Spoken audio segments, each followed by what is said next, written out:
নমস্কার, আমি সুভাষ। আজকে আমি আপনাদের সামনে আর একটা নতুন প্রতিবেদন নিয়ে এসেছি, সম্পূর্ণ অন্য।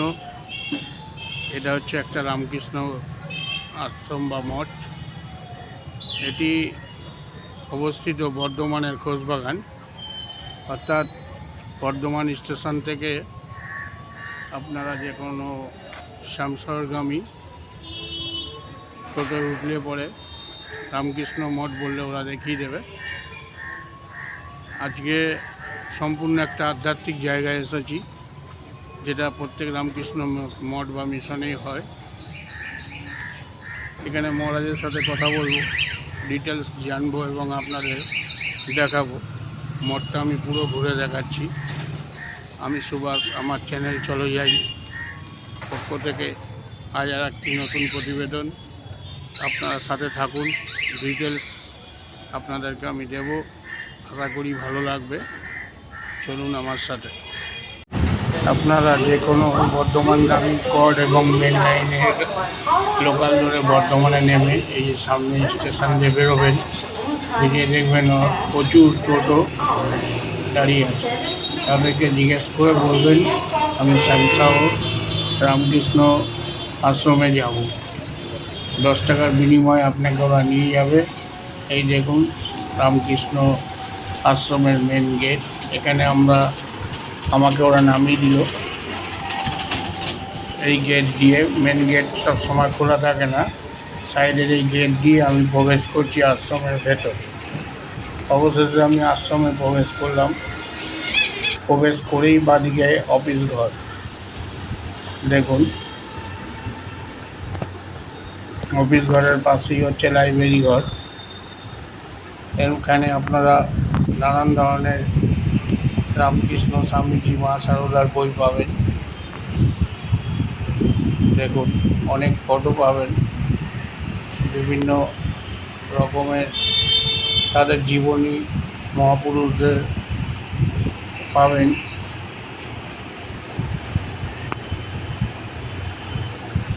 এটা হলো বুক স্টল, নানান ধরনের বইয়ে সুসজ্জিত।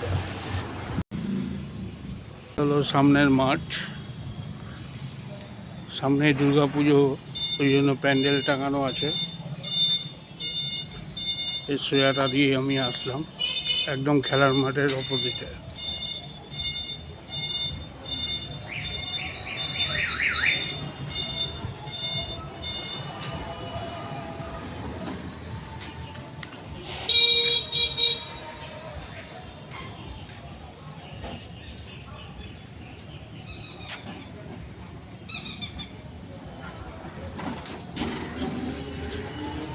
সামনেই দেখছেন মন্দির, তার পাশে বাড়ি, এখানে থাকার।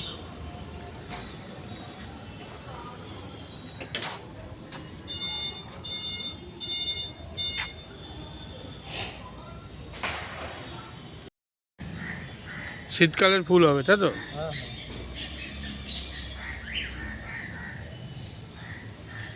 প্রত্যেকটা রামকৃষ্ণ মঠ বা মিশনে সবচেয়ে বড় সৌন্দর্য হলো গাছ। সামনে শীত আসছে, এখনই দেখুন প্রিপারেশান নিয়েছে গাছের। নানান ধরনের ফুল এবং ফলের গাছ। বর্ধমান শহরের ওপরে এমন একটা আশ্রম একদমই অজানা ছিল, অনেকে জানেনও না। আপনারা আমার ভিডিওর মাধ্যমে দেখুন, আপনারা আসুন, ভালো লাগবে। চলুন আপনাদের ঘুরে ঘুরে দেখাচ্ছি।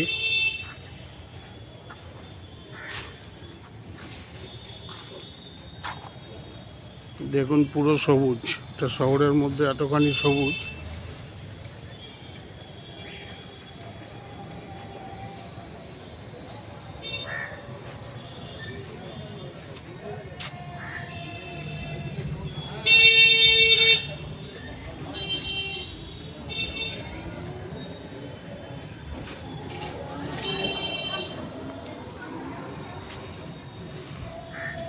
আম গাছটা দেখুন কত সুন্দর, অনেক পুরনো আম গাছ।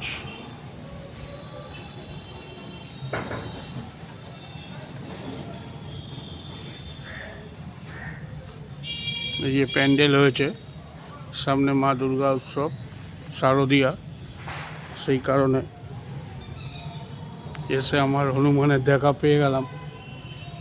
এরা যতদূর সম্ভব মনে হচ্ছে এখানেই থাকে।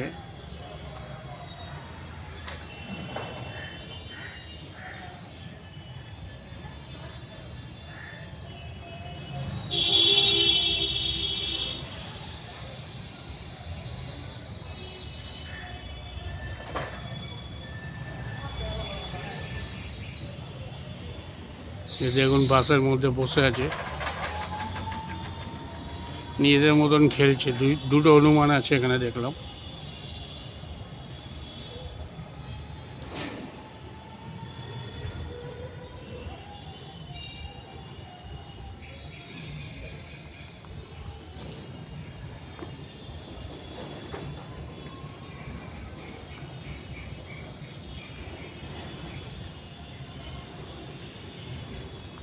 আমি এখন আস্তে আস্তে প্রবেশ করছি গর্ভগৃহের দিকে।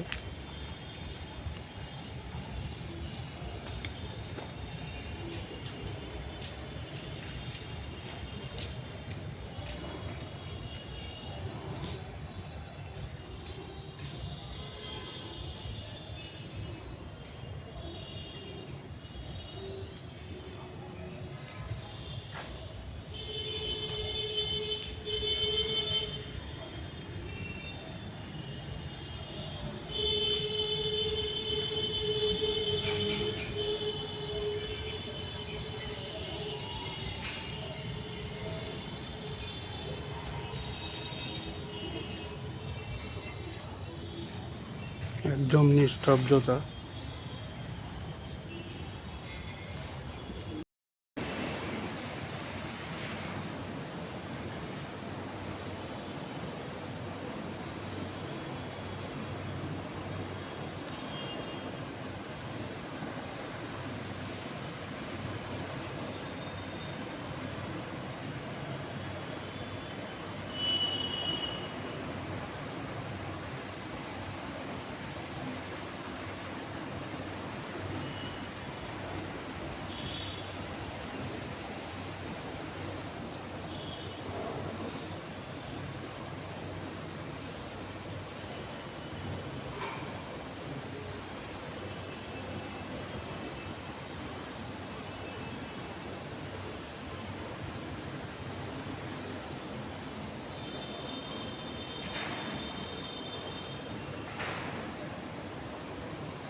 উপরে দেখছেন যে ঘরগুলো সাধু মহারাজের জন্য, আপনাদের আমি ঘুরেই সব দেখাচ্ছি।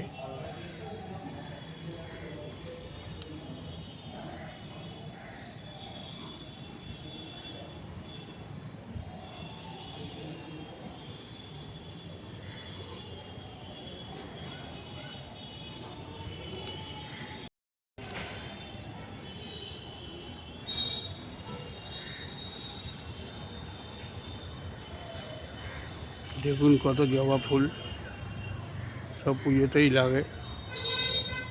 পুরো গাছ ভর্তি জবা, সচরাচর দেখা যায় না। দেখুন একটা জলপদ্ম, কি সুন্দর একটা ড্রামের মধ্যে করেছে। পিছনে লাল জবা, গোলাপি জবা, কাঁঠাল গাছ, ফুল এবং ফলের সমারোহ। পদ্ম গাছগুলো সত্যি অসাধারণ লাগছে, খুব ভালো লাগবে আপনারা, এবং খুব যত্নের সাথে এগুলো দেখাশোনা করা হয়। এই যে টবগুলো দেখছেন, শীতকালে আসলে আপনারা পুরো ফুল শুদ্ধ সবই দেখতে পারবেন।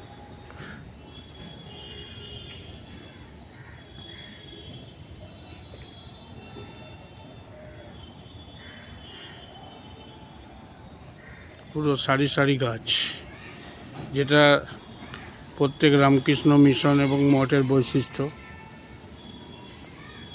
এখানে টয়লেটের ভালো বন্দোবস্ত আছে। এই যে দেখুন, বাইরে থেকে আসলেও অসুবিধা হবে না। 2-3 দিনের জন্য আসলে আপনারা গেস্ট হাউস পেয়ে যাবেন। সেটা মহারাজের সাথে আগে কথা বলে নেবেন। আমি ফোন নাম্বারটা দিয়ে দেবো স্ক্রিনে।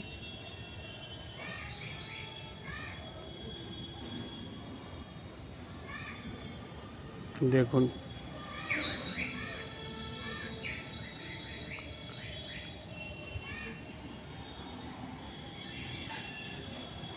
এত সুন্দর লাগছে, চোখ ফেরানো যাচ্ছে না। এটা বেলুর মঠের আন্ডারে। এ দেখুন, কলা গাছে কলা ধরে আছে। প্রত্যেকটা জিনিস সুন্দর এবং সাজানো।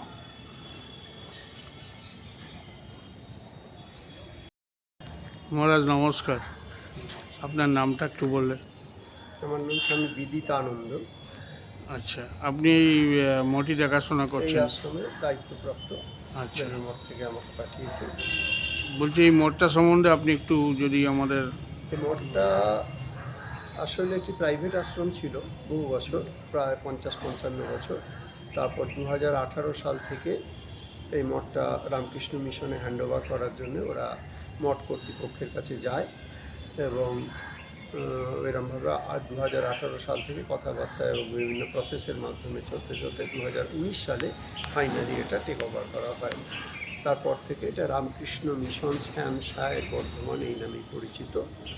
তা এখানে আপনারা দেখতেই পাচ্ছেন যে মন্দির আছে একটি, পাশে আরেকটি ডাইনিং হল আছে, ডাইনিং হল বিল্ডিং আছে, এদিকে মংস কোয়ার্টার রয়েছে মন্দিরের একদম সামনে, নিচের তলায় অফিস বিল্ডিং এবং দোতলায় গেস্ট হাউস রয়েছে, 3 তলায় ভক্তদের খাওয়ানোর ব্যবস্থা আছে, আর সামনে মন্দিরের একটা লনও রয়েছে। খুব একটা বড় নয় আশ্রমটা, মোটামুটি 2 বিঘার ওপর, শহরের একদম মাঝখানে। এখানে ডেন্টাল কলেজও একদিকে রয়েছে, পাশেই আবার মেডিকেল কলেজ রয়েছে শ্যামশায়ের অপর পাড়ে, আবার সেখানে রাজ কলেজ রয়েছে। বুঝতেই পারছেন, হার্ট অফ দ্য সিটি। তা এখানে রামকৃষ্ণ মিশনের যা কাজ, ধীরে ধীরে ধীরে ধীরে সেই শাখা প্রশাখা বিস্তার করছে। আমরা প্রাইমারিলি একটা হোমিওপ্যাথিক ডিসপেন্সারিও চালু করেছি, 2 জন ডাক্তার বসেন।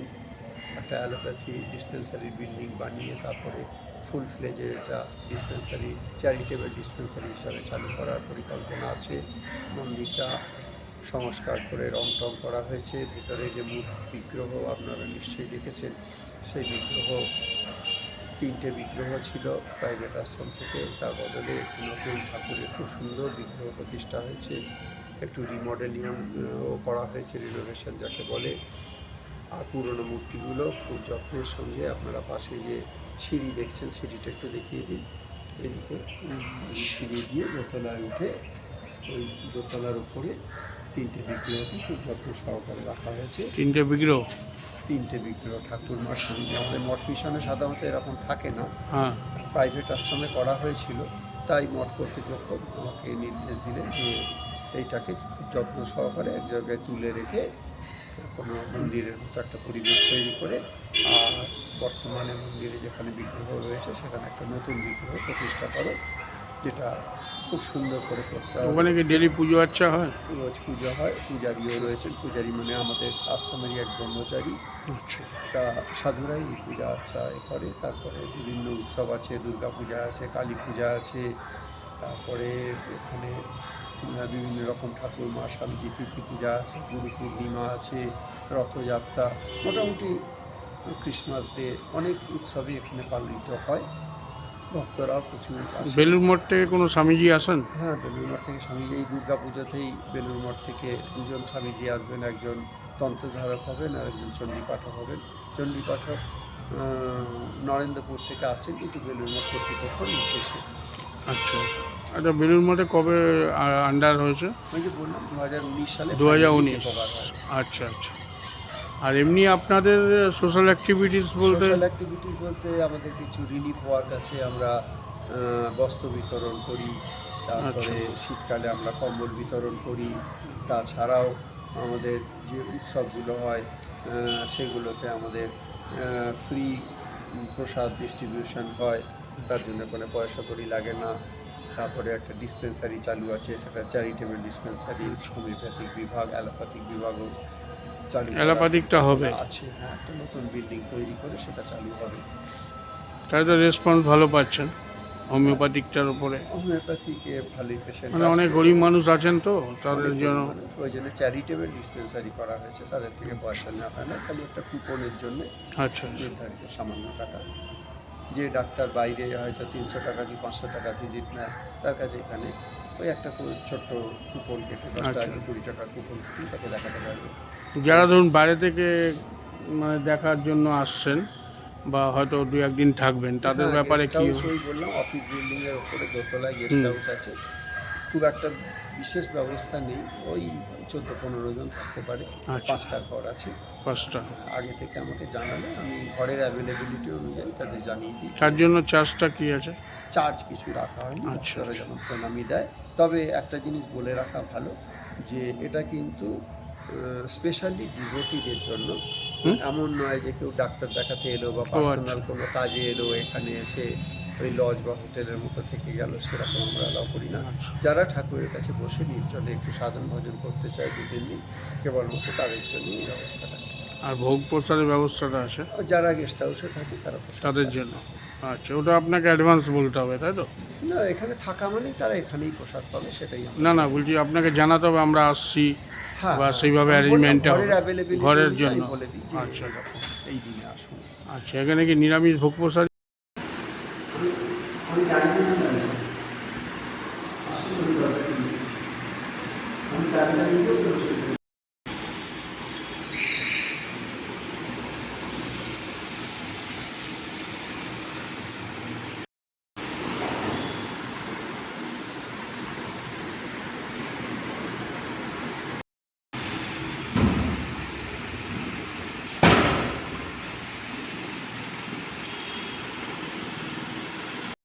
এই পর্যন্ত, আশা করি আপনাদের ভালো লাগবে। আসলে এটা ভালো লাগার কিছু না, একটা আধ্যাত্মিক পরিবেশ। রামকৃষ্ণ, সারদা মা এবং বিবেকানন্দের আধ্যাত্মিক জায়গা। প্রত্যেকটা রামকৃষ্ণ মিশন এবং মঠই আধ্যাত্মিক জায়গা। আপনাদের আমি সব ঘুরে দেখালাম, আপনারা দেখলেন, মহারাজের কথা শুনলেন। আশা করি ভালো লাগলো।